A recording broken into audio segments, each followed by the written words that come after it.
This is the way, walk in it. And most of the time, kaya hindi mo naririnig kasi hindi ka lumalakad. Kasi yung instruction, ibibigay as you move, as you walk. Paano sasabihin ng Lord, turn left? Hindi ka na lumalakad eh. Analysis paralysis, indecision is robbing you of a lot of opportunity. Play safe lang, pastor. No, that's indecision. And indecision is still a decision. And it is paralyzing a lot of Christians in our generation. Ang generation natin is in the age of overthinking. Lahat na lang in-overthink. Hindi pa nagsisimula ang negosyo, paano malugi? Hindi ka pa nga nanliligaw, paano kung mawala na kami? Wala nga kayo eh. Hindi, wala pa talaga. We are perpetual thinkers. You are creating a problem inside your head na sa isip mo lang nag-i-exist. Nagwo-worry ka sa isang bagay na hindi pa. Sabi mo, Lord, pengin direction. Ayaw mo naman umakbang. Sabi ng Lord, this is the way. Walk in it.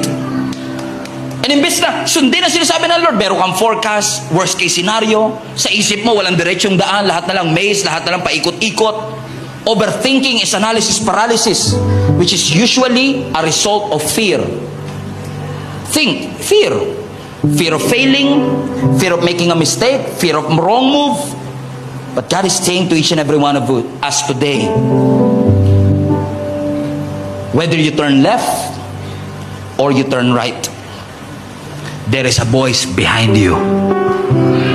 Anak, this is the way. Walk in it. This is the way. Walk in it. Lord, natatakot ako. Paano kung magkamali ako? No, anak. This is the way. Walk in it. This is the way. Walk in it. This is the way. Walk in it. This is the way. Walk in. You see, I am confident not because of my big talent. I'm confident because I have a big backup. This is the way. Walk in it. This is the way. Walk in it.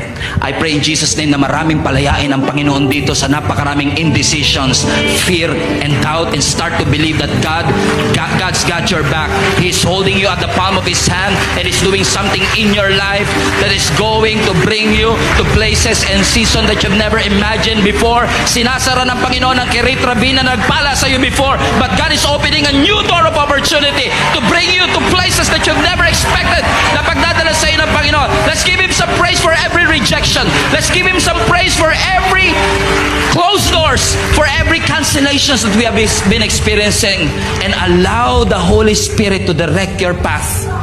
This is the way. Walk in it.